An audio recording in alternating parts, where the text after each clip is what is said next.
Morning friends, मैं विक्की अग्रवाल आप सभी का स्वागत करता हूं हमारे यूट्यूब चैनल पर। आशा करता हूं कि पिछले वीडियोस आप लोगों को पसंद आए होंगे। अगर फिर भी आप लोगों को लगता है कोई दिक्कत है, कोई समस्या है, तो आप लोग कमेंट बॉक्स में मेंशन कर सकते हैं। हम पिछले वीडियो के अंदर चर्चा कर रहे थे डायरेक्शन के पार्ट 2 की, जिसमें मैंने आप लोगों को वर्तमान दिशा से संबंधित कुछ क्वेश्चंस वहां बताए थे। आज हम जो चर्चा करेंगे वो चर्चा करेंगे सापेक्ष दूरी और सापेक्ष दिशा से संबंधित प्रश्नों के बारे में। ये वे प्रश्न हैं जो कंपटीशन एग्जाम्स के अंदर ज्यादातर वहां पुटअप किए जाते हैं। यानी एग्जाम की दृष्टि से आज का जो वीडियो है वो बहुत ही ज्यादा आप लोगों के लिए इंपॉर्टेंट होगा, तो आप इसे ढंग से देखें। अगर कोई समस्या हो तो आप लोग मुझे जरूर बताएं। तो शुरुआत करते हैं हम यहां पर नेक्स्ट टाइप 2 की। और टाइप 2 जो हम यहां ले रहे हैं वो ले रहे हैं कि प्रारंभिक ऑब्लिक अंतिम स्थान से दिशा या दूरी ज्ञात करना। ठीक है, क्या कह रहे हैं कि प्रारंभिक या अंतिम स्थान से दिशा या दूरी ज्ञात करना। अब यहां पर सबसे पहले हम जो समझेंगे वो समझेंगे इन दोनों के बारे में कि प्रारंभिक और अंतिम का तात्पर्य क्या है। देखिए, कभी भी हम प्रश्न करते हैं तो उस प्रश्न के अंदर दो इंपॉर्टेंट जो स्थान होते हैं वो होता है, एक तो प्रारंभिक स्थान अर्थात वह स्थान जहां से हमने चलना प्रारंभ किया, और एक होता है अंतिम स्थान कि वह स्थान जहां पर जाकर के हम अंत में रुके। तो यहां इन दोनों ही स्थानों के सापेक्ष बात की जा रही है कि प्रारंभिक स्थान से दिशा किस प्रकार ज्ञात करनी है, तो अंतिम स्थान से दिशा किस प्रकार ज्ञात करनी है। यहां पर ध्यान रखिएगा कि प्रारंभिक और अंतिम स्थान से दिशा ज्ञात करने संबंधित प्रश्नों के अंदर हम जो दिशा ज्ञात करते हैं उस दिशा को सापेक्ष दिशा कहा जाता है। ठीक है, अब यहां पर प्रश्न जो है वो दो प्रकार से आता है। क्वेश्चन 1, हम जिस प्रश्न की बात कर रहे हैं वो प्रश्न क्या है कि हमेशा ध्यान रखिएगा कि पूरा प्रश्न खत्म होने के बाद अंतिम पंक्ति ये डिसाइड करती है कि आप लोगों को जवाब देना है वो देना क्या है। तो उस अंतिम पंक्ति को ध्यान से पढ़ें और ये देखें कि प्रश्न आप लोगों से क्या पूछा जा रहा है। तो पहला प्रश्न यहां पर बनता है आपके पास कि बताइए वह व्यक्ति अपने प्रारंभिक स्थान से अब किस दिशा में स्थित है। दूसरा क्वेश्चन बनता है बिल्कुल सेम कि बताइए उस व्यक्ति का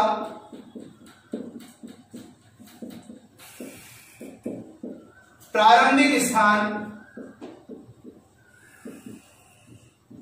अब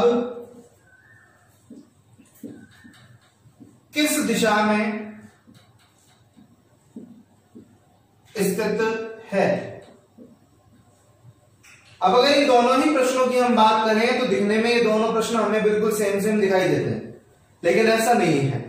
क्यों नहीं है? क्योंकि इन दोनों के अंदर पूछी गई जो बात है, पूछा गया जो प्रश्न है वो बिल्कुल एक दूसरे के विपरीत है, अपोजिट है। कैसे? यहां प्रश्न पूछा गया कि बताइए वह व्यक्ति अपने प्रारंभिक स्थान से, कि जहां से उसने स्टार्ट किया था वहां से अब किस दिशा में है। अर्थात यहां आप लोगों को ज्ञात करना है प्रारंभिक स्थान से अंतिम स्थान की दूरी, दिशा। लेकिन यहां पूछ रहा है कि बताइए उस व्यक्ति का प्रारंभिक स्थान अब किस दिशा में स्थित है। अर्थात मुझे यहां पर याद करना है अंतिम बिंदु से प्रारंभिक बिंदु की दिशा। ठीक है, चलिए दोनों की बात करते हैं। अकॉर्डिंग टू क्वेश्चन 1, मान लीजिए कि आप लोगों के पास ये कोई डायग्राम है। अकॉर्डिंग टू क्वेश्चन 2 बिल्कुल सेम वही डायग्राम मैंने यहां बनाया आप लोगों के लिए। इस बिंदु को आप नाम दे दीजिए प्रारंभिक और इस बिंदु को नाम दे दीजिए आप अंतिम। इसी प्रकार से इस बिंदु को भी नाम आप देंगे प्रारंभिक और इस बिंदु को नाम आप देंगे अंतिम। ठीक है, अब पहले प्रश्न के आधार पर क्या पूछ रहा है कि बताइए वह व्यक्ति अपने प्रारंभिक स्थान से, कहां से, प्रारंभिक स्थान से। तो यहां आप लोगों ने ये डायग्राम बनाया जिसे हम डायरेक्शन डायग्राम कहते हैं। अब किस दिशा में है, तो देखिए भाई मैं आप लोगों को पहले ही क्लियर कर चुका हूं कि जो प्रमुख दिशाएं होती है उनका कार्य क्षेत्र केवल केंद्र बिंदु के समांतर ही सीमित रहता है, कि कोई भी केंद्र है बिल्कुल उससे स्ट्रेट या तो दाएं या बाएं या ऊपर या नीचे, केवल यही। तो हमने कहा यहां पर कि ये प्रारंभिक बिंदु है, इसके बिल्कुल सामने वाली ये जो दिशा है वो क्या हो गई, पूर्व। इसके ऊपर वाली जो दिशा है उसे आप क्या कहते हैं, उत्तर। तो भाई ये जो अंतिम बिंदु है ये इन दोनों के बीच में है, तो इन दोनों के बीच वाली दिशा जो कहलाएगी वो क्या कहलाएगी, उत्तर पूर्व। तो आपका जो आंसर है वो क्या कहलाएगा, उत्तर पूर्व दिशा। ठीक है। इसी प्रकार से ये क्वेश्चन कह रहा था कि बताइए उस व्यक्ति का प्रारंभिक स्थान अब किस दिशा में, कि वो यहां खड़ा है, और यहां जब खड़ा था तो किसी ने पूछा कि भाई तेरा प्रारंभिक स्थान अब कहां है। तो हमने कहा कि भाई यहां पर आप डायग्राम बनाएंगे तो ये जो नीचे वाली दिशा है इसे आप क्या कहेंगे बंधु, दक्षिण। इधर वाली जो दिशा है इसे क्या कहा जाएगा, पश्चिम। तो इन दोनों के बीच वाली ये जो दिशा है इस दिशा को कहते हैं हम दक्षिण पश्चिम दिशा। तो आपका जो आंसर है वो क्या आएगा यहां पर, दक्षिण पश्चिम दिशा। ठीक है। तो ये ध्यान रखिएगा, अकॉर्डिंग टू क्वेश्चन चलना है कि जैसा प्रश्न आप लोगों से पूछ रहा है बिल्कुल उसी आधार पर आप लोगों को इसका जवाब यहां पर आना चाहिए। प्रश्न को ढंग से पढ़ें, आराम से पढ़ें और ये देखें क्या पूछ रहा है, उसी के बाद किसी परमानेंट किसी निष्कर्ष पर आप लोगों को पहुंचना है। ठीक है। तो ध्यान रखिएगा ये बात किसकी होती है, सापेक्ष दिशा ज्ञात करने की। तो जब भी सापेक्ष दिशा पूछे तो ये ध्यान रखना, प्रारंभिक से पूछे तो अंतिम की और अंतिम से पूछे तो प्रारंभिक की दिशा में ज्ञात करनी होती है। अब दूसरी इंपॉर्टेंट बात आती है दूरी। ये सबसे इंपॉर्टेंट पॉइंट है इस टाइप का, डिस्टेंस ज्ञात करना। ठीक है। यहां पर हम इसे कहते हैं कि किन्हीं भी दो बिंदुओं के बीच सीधी दूरी ज्ञात करने का तरीका क्या होना चाहिए। ठीक है। देखिए आगे,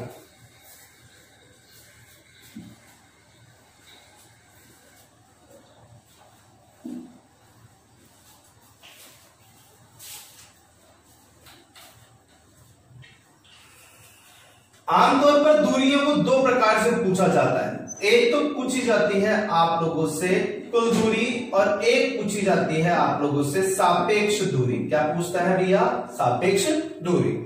कुल दूरी का मतलब है कि हम प्रारंभिक बिंदु से अंतिम बिंदु तक जितना भी चले यदि उसे हम जोड़ दें तो वो आप लोगों की कहलाती है कुल दूरी। लेकिन अगर सापेक्ष दूरी की बात करें तो सापेक्ष दूरी से तात्पर्य होता है सीधी दूरी,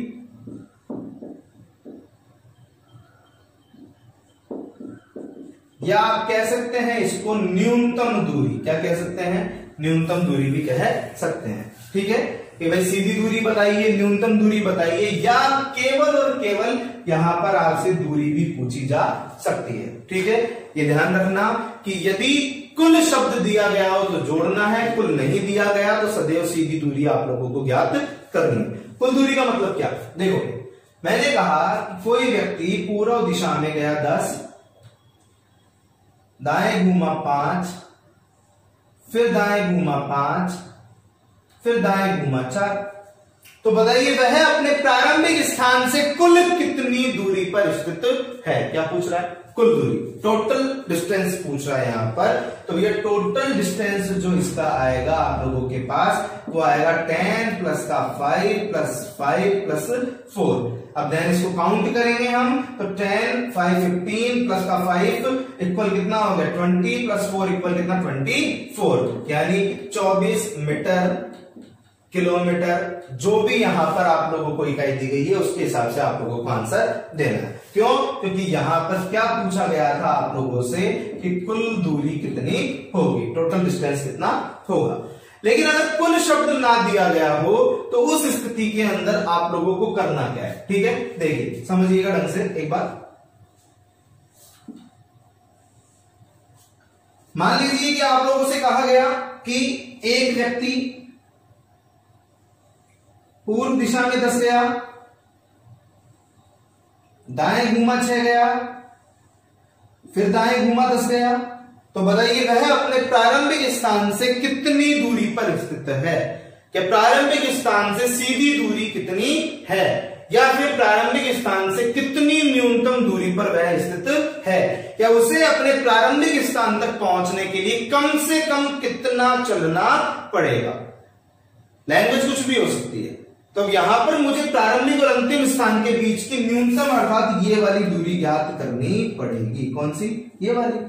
हमेशा एक बात का ध्यान रखना कि यदि आमने सामने की दूरियां समान है तो ऊपर नीचे की दूरियां समान होगी, और यदि ऊपर नीचे की दूरियां समान है तो आमने सामने की दूरियां भी समान ही मानी जाती है। ओके, तो देन मैंने कहा ये कितना है बंधु? 10। ये कितना? 10।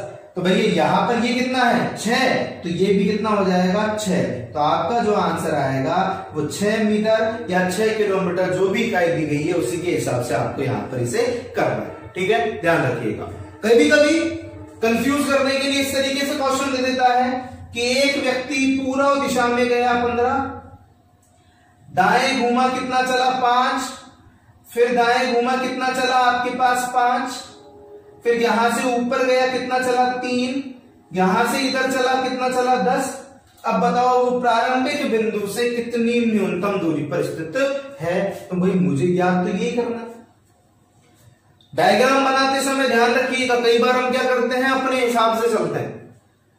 कुछ स्टूडेंट क्या करते हैं कि 5 मीटर इतना बना दिया तो 2 मीटर इससे ज्यादा बड़ा बना देंगे। अरे 2 मीटर छोटा होता है तो उसकी लाइन छोटी होनी चाहिए, 5 मीटर बड़ा होता है उसकी लाइन बड़ी होनी चाहिए। ठीक है, तो अकॉर्डिंग टू क्वेश्चन चलना भाई। तो ये मुझे क्या करना है।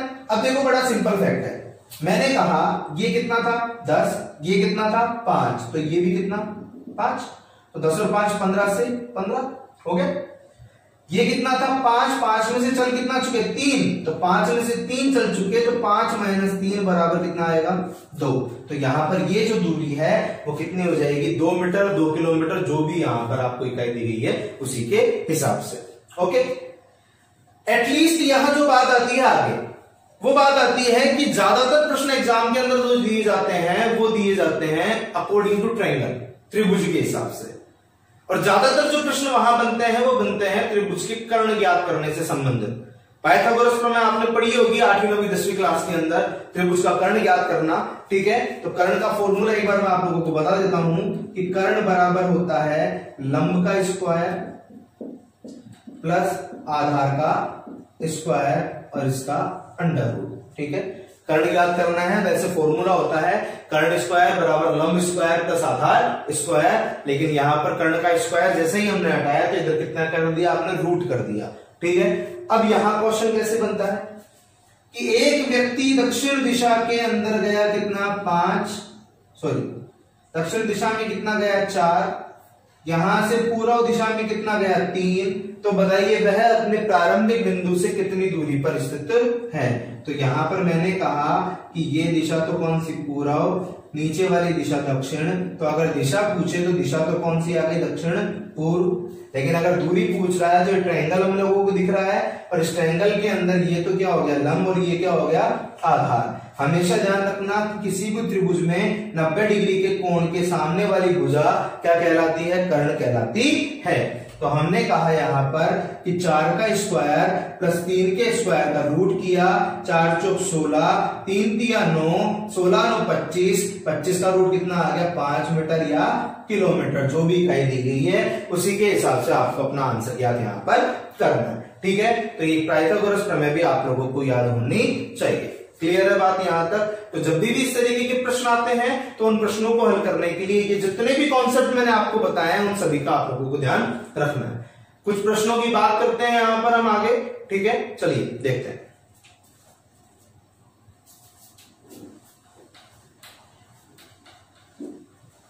किसी भी चीज में दिक्कत हो आराम से आप दोबारा वीडियो को रिवाइंड करके देख सकते हैं।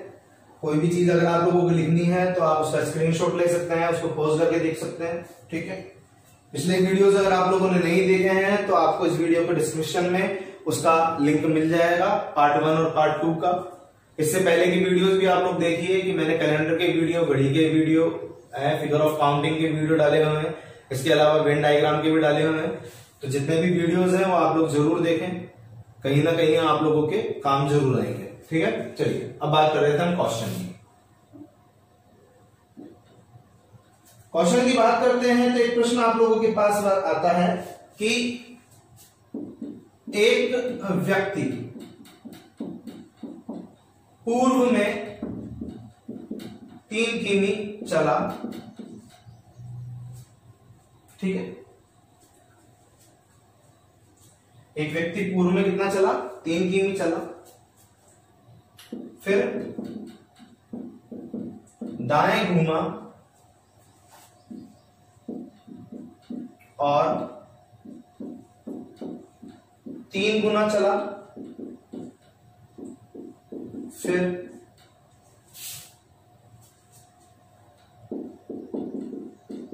पुनः दाएं घूमा और प्रथम चाल का 5 गुना चला। तो बताइए वह अब अपने प्रारंभिक स्थान से किस दिशा व कितनी दूरी पर है। ठीक है, कि एक व्यक्ति 3 किमी चला, फिर दाएं घुमा और 3 गुना चला, फिर पुनः दाएं घुमा, प्रथम चाल का 5 गुना चला। तो बताइए अब वह अपने प्रारंभिक स्थान से किस दिशा में कितनी दूरी पर स्थित है। चलो शुरू करते हैं। मैंने कहा ये पूर्व दिशा होती है, यहां से कितना चल रहा है वो 3 किमी। फिर आपसे कह रहा है कि वह यहां से आप लोग अपने कहां चला, दाएं घुमा, दाएं नीचे घूमेगा और कितना चला 3 गुना। तो यहां कितना चला वो 9। फिर पुनः अपने दाएं घुमा और प्रथम चाल का, प्रथम चाल कौन सी थी उसकी 3 किलोमीटर, इसका कितना चल रहा है 5, इसका 5 चल रहा है, 3 5 15। तो अब बताइए वह अपने प्रारंभिक बिंदु से किस दिशा में कितनी दूरी पर स्थित है। तो ये वाला डायरेक्शन क्या हो गया दक्षिण, इधर वाला क्या हो गया पश्चिम। तो इन दोनों के बीच में क्या हो जाएगा दक्षिण पश्चिम। तो भैया दिशा तो क्या आ गई आप लोगों की दक्षिण पश्चिम। अब क्या याद करना है दूरी, मैंने कहा दूरी याद करनी है, और दूरी कौन सी याद करनी है ये। तो इसके लिए मुझे क्या करना पड़ेगा, ये ट्रायंगल है, ट्रायंगल का मुझे कर्ण याद करना है। तो सबसे पहले मैंने यहां इसको किया, ये त्रिभुज दिखाई दे रहा होगा आप लोगों को, ये 3 किमी है तो ये भी कितना हो गया बंधु 3 किमी हो गया। ये 9 किमी है तो बंधु ये भी कितना हो गया 9 किमी हो गया। अब मुझे याद करना है कि ये त्रिभुज आप लोगों के पास है जिसका ये हमें पता नहीं है, लंब कितना है इसका 9 किमी का है। आधार की बात करें तो ये 15 था टोटल यहां से यहां तक, इसमें से हम चल कितना चुके हैं 3, तो 15 माइनस का 3 बराबर कितना 12, ये 12 किमी। ठीक है, हमें पता है कर्ण याद करने का फॉर्मूला होता है लंब स्क्वायर प्लस आधार स्क्वायर का रूट होता है। चलिए शुरू करते हैं। हमने कहा 12 का स्क्वायर प्लस 9 के स्क्वायर का अंडर रूट, 12 12 144, 9 9 81 होता है। यहाँ पर 4 और 1 5, 8 4 12 का 2 हासिल का 1, 225 कितने का होता है 225 15 का। तो यहां पर आप लोगों के पास आंसर कितना आ जाएगा इसका 15 किलोमीटर। ठीक है, तो ये क्या होगा आपका आंसर कि वह व्यक्ति अपने प्रारंभिक बिंदु से 15 किमी दक्षिण पश्चिम दिशा में स्थित है। ठीक है, ध्यान रखिएगा कि जब भी इस तरीके के प्रश्न आए तो बड़े ही आराम से बड़ी ही आसानी से करें, क्योंकि इस तरीके के क्वेश्चन एग्जाम्स में ज्यादा पुटअप किए जाते हैं। चलिए अगले प्रश्न की तरफ चलते हैं। ठीक है, देखिए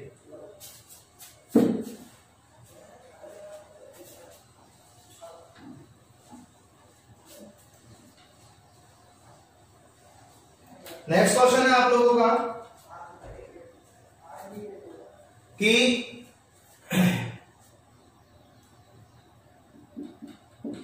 एक व्यक्ति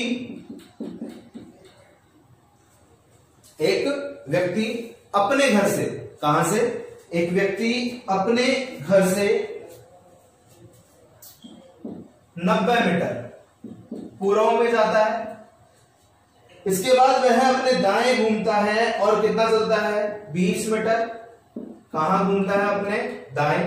डायरेक्ट लिख रहा हूं मैं, ठीक है, ध्यान रखिएगा, प्रश्न बोल रहा हूं कि एक व्यक्ति अपने घर से 90 मीटर पूर्व में जाता है, फिर अपने दाएं घूमता है, कितना चलता है 20, फिर पुनः अपने दाएं घूमता है और 30 मीटर की दूरी करता है तय। उसके बाद पुनः अपने दाएं घूमता है और वहां से 100 मीटर की दूरी तय करता है। कितना चलता है? 100। तो बताइए वह अपने प्रारंभिक स्थान से दिशा और दूरी आप लोगों को यहां ज्ञात करनी है कि एक व्यक्ति अपने घर से 90 मीटर पूर्व दिशा में गया, वहां से दाएं घूमा 20 मीटर चला, पुनः अपने दाएं घूमा 30 मीटर चला और अंत में पुनः अपने दाएं घूमकर 100 मीटर की दूरी तय करता है। तो बताइए वह अब अपने प्रारंभिक स्थान से कितनी दूरी वह किस दिशा में स्थित है। ओके, चलिए शुरू करते हैं। देखो जी, एक व्यक्ति 90 मीटर पूर्व में, फिर आपसे कह रहा है कि वह अपने दाएं घुमा और कितना चला 20। दाएं घुमा कितना चला 20, 20। पुनः अपने दाएं घुमा कितना चला 30, कितना चला 30। फिर अपने दाएं घुमा कितना चला 100, कितना चला 100। तो बताइए वह अपने प्रारंभिक बिंदु से, कहां से, यहां से कितनी दूरी तक किस दिशा में। तो पहले दिशा ज्ञात करते हैं। बिल्कुल स्ट्रेट ये वाली दिशा कौन सी? पूर्व। ऊपर वाली जो दिशा है वो कहलाती है आप लोगों की उत्तर। तो भैया इन दोनों के बीच की ये जो दिशा है, इस दिशा को क्या कहते हैं? उत्तर पूर्व। क्या कहते हैं? उत्तर पूर्व। अब मुझे ज्ञात करना है डिस्टेंस। तो डिस्टेंस ज्ञात करने के लिए पहले मेरे पास ये जो ट्रायंगल है, इस ट्रायंगल की तीनों कंडीशंस का पता होना चाहिए कि ये कितना है, ये कितना है और ये कितना होगा। ठीक है, तो चलिए, हमने कहा कि यहां पर ये 20, तो ये भी कितना 20, ये 30, तो ये भी कितना 30। तो अब मैंने कहा यहां पर कि यहां से यहां की कुल दूरी कितनी थी? 90।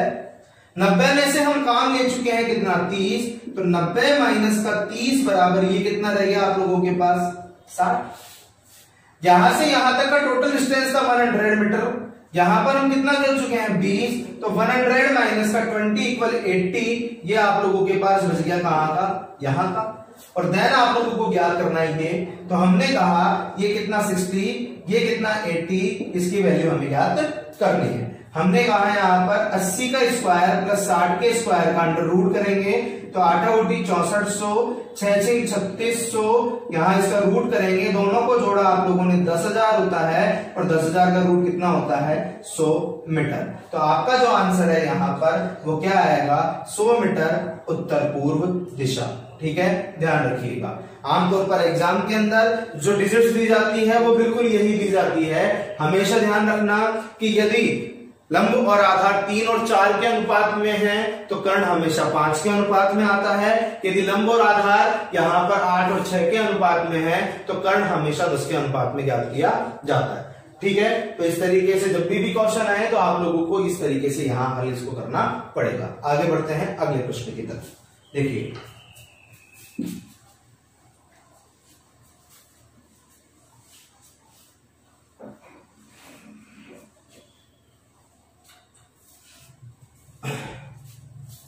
क्वेश्चन आया, सीता 30 मीटर उत्तर में जाती है। कहां जाती है? 30 मीटर उत्तर में। उसके बाद अपने दाएं घूमती है, कितना चलती है? 25 मीटर। कितना चलती है? 25 मीटर। उसके बाद फिर अपने बाएं घूमती है और बाएं घूमकर कितना चलती है? 30 मीटर। तो बताइए अब उसका प्रारंभिक स्थान कितनी दूरी व किस दिशा में स्थित है। ठीक है, क्वेश्चन दोबारा एक बार रिपीट कर रहा हूं।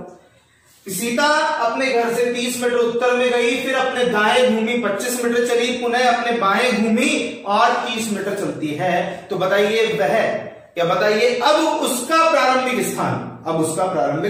स्थान कितनी दूरी पर किस दिशा में स्थित है। सबसे पहले बात करते हैं डायग्राम क्या होगा। चलो जी, उत्तर में गई कितना 30 नॉर्थ 30 मीटर, दाएं घूमे राइट हैंड साइड, ठीक है, यहां से राइट हैंड साइड टर्न किया 25 मीटर, देन बाएं लेफ्ट हैंड साइड कितना 30, दोबारा ऊपर चले कितना चल गए 30। अब प्रश्न क्या पूछ रहा है बताइए, अब उसका प्रारंभिक स्थान कितनी दूरी पर किस दिशा में, किसकी दूरी पूछ रहा है, प्रारंभिक की, दिशा भी कौन सी, प्रारंभिक की। तो यहां पर आप लोगों ने यहां डायग्राम बनाया, ये जो नीचे वाली दिशा है इस दिशा को कहते हैं दक्षिण, इधर वाली जो दिशा है उसे कहते हैं पश्चिम। तो भाई इन दोनों के बीच की ये जो दिशा है इस दिशा को क्या कहा जाएगा, दक्षिण पश्चिम कहा जाएगा। तो भाई दिशा तो क्या आ गई आप लोगों के पास, दक्षिण पश्चिम आ गई, क्या आ गई, दक्षिण पश्चिम। ओके, अब बात ये आती है यहां पर कि दूरी कितनी होगी, ठीक है, आप लोग भी दिमाग लगाते रहिए, डिस्टेंस ज्ञात करते रहिए। अब यहां पर दूरी ज्ञात करने के देखिए दो तरीके हैं। अगर आप लोगों ने गणित पढ़ी है तो मैथ में आप लोगों ने पढ़ा होगा, किन्हीं भी दो त्रिभुजों का यदि आधार एक है तो आधार दो बराबर बराबर भागों में बांट दिया जाता है। तो यहां 25 है तो 12.5 12.5। अगर हम अच्छे गणितज्ञ हैं तो हम निकाल सकते हैं 30 का स्क्वायर प्लस 12.5 के स्क्वायर का रूट, फिर यहां पर भी 30 का स्क्वायर 12.5 का स्क्वायर का रूट, और दोनों को क्या करना पड़ेगा, ऐड करना पड़ेगा। इसकी वजह बड़ा ही सिंपल तरीका बता रहा हूं, देखना अच्छे से। हमने कहा कि इसे आपने पूरा किया, यहां ले गए, ये आपने एक बड़ा ट्रायंगल बनाया दिस वन, ओके। हमने कहा ये 25 25 ईच, ये 30 30 ईच, ओके। अब मुझे एक बात बताइए, आप लोगों के पास जो ट्रायंगल है ये वाला, ये सेम दिख रहा है दिस वन। अगर इसके आधार की बात करें तो 25 मीटर, अगर लंब की बात करते हैं तो 30 और 30 कितना 60। क्या ज्ञात करना है, कर सकते हैं, बिल्कुल कर सकते हैं। 60 के स्क्वायर प्लस 25 के स्क्वायर का रूट करेंगे, 60 का स्क्वायर होता है 3600, 25 का होता है 625, दोनों को जोड़ेंगे आप लोग तो 4225, 4225 का रूट निकालते हैं, 25 का रूट कितना होता है 5, कितना बच गया 42, 42 का मतलब 7 7 49, जो कि 42 से ज्यादा है तो 6 36, तो आंसर कितना आ गया 65 मीटर दक्षिण पश्चिम दिशा। ये क्या होगा आपका, इसका आंसर होगा, ठीक है। तो ध्यान रखिएगा, प्रश्न को बिल्कुल आराम से पढ़ें, जैसा कह रहा है वैसा करें, आसानी से उत्तर याद किया जा सकता है। चलिए एक और प्रश्न देखते हैं।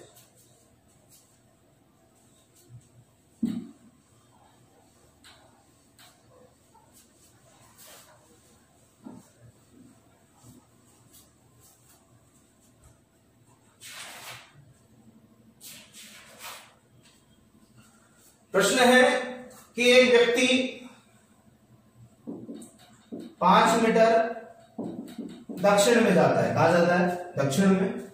इसके बाद आपसे कह रहा है कि वो अपने बाएं घूमता है, कितना चलता है 4 मीटर कहां जाता है अपने बाएं, ठीक है। इसके बाद आपसे कह रहा है आगे कि फिर अपने दाएं घूमता है, कितना चलता है 3, अपने दाएं घूमता है, कितना चलता है 3। फिर आगे कह रहा है आप लोगों से कि पुनः अपने बाएं घूमता है, कितना चलता है 5, अपने बाएं घूमता है, कितना चलता है 5। फिर आपसे कह रहे हैं यहां पर कि अपने बाईं ओर 3 मीटर, अपने बाएं दोबारा घूमा और कितना चला 3 मीटर, और अंत में अपने दाएं मुड़कर, अंत में अपने दाएं मुड़कर 3 मीटर की दूरी तय करता है, ठीक है। दोबारा एक बार प्रश्न रिपीट कर रहा हूं मैं कि एक व्यक्ति अपने घर से दक्षिण दिशा में 5 मीटर चलता है, अपने बाएं घूमता है 4 मीटर चलता है, फिर अपने दाएं घूमता है 3 मीटर चलता है, फिर अपने बाएं घूमता है 5 मीटर चलता है, फिर दोबारा बाएं घूमकर 3 मीटर चलता है, तो अंत में अपने दाएं 3 मीटर की दूरी तय करता है। तो बताइए वह अपने प्रारंभिक स्थान से कितनी दूरी वह किस दिशा में स्थित है, ठीक है भाई। बिल्कुल वही क्वेश्चन है जो भी हम पढ़ते आ रहे हैं। सबसे जरूरी चीज है डायग्राम सही बनना चाहिए। डायग्राम से चर्चा करते हैं, शुरुआत करते हैं। सबसे पहले दिया हुआ है 5 मीटर दक्षिण दिशा। यहां से स्टार्ट किया, नीचे गए, कितना 5 मीटर। कहां घूमना है? बाएं। एंटी क्लॉक घूमेंगे लेफ्ट हैंड साइड, तो बाएं घूमेंगे, कितना चलेंगे बंधु? 4 मीटर। देन आप लोगों को दाएं घूमना है, कितना? 3। राइट हैंड साइड क्लॉकवाइज चलेंगे, कितना चलेंगे? 3 मीटर।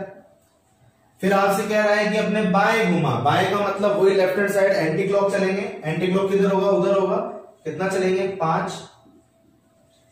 फिर कह रहा है आप लोगों से बाएं घुमा, दोबारा left hand side anti clock चलेंगे, तो कहां चलेंगे? ऊपर चलेंगे, कितना चलेंगे बंधु? 3 चलेंगे। और लास्ट में, अंत में अपने दाएं कितना जाता है? 3। तो यहां से दाएं राइट हैंड साइड घूमेगा, तो कितना चलेगा? 3 चलेगा। ये डायग्राम कंप्लीट हो गया। अब बात करते हैं क्वेश्चन क्या था कि वह अपने प्रारंभिक स्थान से, कहां से? प्रारंभिक स्थान से कितनी दूरी में किस दिशा। पहले क्या ज्ञात करेंगे? डायरेक्शन ज्ञात करते हैं। बिल्कुल स्ट्रेट, ये सामने वाली डायरेक्शन कौन सी हो गई? ईस्ट, पूरा हो गई। बिल्कुल नीचे यहां पर जो होगी वो क्या हो गई? दक्षिण, साउथ हो गया आपका। अब मुझे ज्ञात करना है यहां ये, तो ये जो दिशा हो गई आपकी, तो ये पूर्व था, ये दक्षिण था, तो इन दोनों के बीच की जो दिशा है वो दिशा क्या कहलाएगी आप लोगों की? दक्षिण पूर्व। ठीक है, हाँ जी देखिए, तो ये बात थी इसकी आपके डायरेक्शन। दोबारा समझ लीजिए, ये क्या हो गया? पूर्व, ये हो गया दक्षिण, इन दोनों के बीच की जो दिशा होगी वो क्या होगी? दक्षिण पूर्व। अब बात करते हैं दूरी ज्ञात करना। अब मुझे दूरी याद करनी है, कौन सी? ये वाली। साफ साफ दिखाई दे रहा है, ये आप लोगों को बिल्कुल ट्रायंगल जैसा दिखाई दे रहा होगा। ये मुझे पता है कि मुझे क्या याद करना है? कर्ण याद करना है। लेकिन कर्ण याद करने के लिए मेरे पास क्या होना चाहिए? आधार भी होना चाहिए, तो यहां लंब भी होना चाहिए। तो अब हमने कहा यहां पर कि इसको हम अगर पूरा करें तो ये कितना? 3, ये कितना? 3, दोनों समान है, तो ये कितना? 5, तो ये भी कितना होगा? 5 मीटर। अब अगर आप लोग ट्रायंगल की बात कर रहे हैं, तो ये ट्रायंगल हमारे पास यहां पर है, और इस ट्रायंगल के अंदर आप लोगों के पास ये कितना है? 5। अगर नीचे की बात करें तो ये 4 हो गया, ये कितना हो गया? 5 हो गया, और ये कितना हो गया? 3 हो गया। 5 और 4 9 और 3 कितना होता है भाई? 12 मीटर होता है। तो ये कितना? 12 मीटर, ये याद करना है। चलिए चलते हैं पाइथागोरस प्रमेय की तरफ। 12 का स्क्वायर प्लस 5 के स्क्वायर का रूट करना है। 12 12 144, 5 का स्क्वायर 25। अगर इन दोनों को जोड़ेंगे तो कितना आएगा? 169। 169 कितने का होता है? 13 मीटर का होता है। तो आप लोगों का आंसर जो है वो आएगा 13 मीटर दक्षिण पूर्व दिशा। तो हम लोगों ने कहा कि हमारे इस प्रश्न का आंसर क्या होगा? 13 मीटर दक्षिण पूर्व दिशा। ठीक है, तो ध्यान रखिएगा, इस तरीके से जितने भी प्रश्न आते हैं डिस्टेंस और डायरेक्शन से संबंधित, उन्हें हल करने का तरीका ये होना चाहिए। आशा करता हूं कि ये वीडियो आप लोगों को पसंद आया होगा। अगर पसंद आया तो प्लीज लाइक जरूर करें, शेयर करें, और अगर आपने अभी तक चैनल को सब्सक्राइब नहीं किया है तो सब्सक्राइब जरूर करें। मैं विक्की अग्रवाल आप सभी के उज्जवल भविष्य की कामना करता हूं। घर रहें, स्वस्थ रहें। धन्यवाद।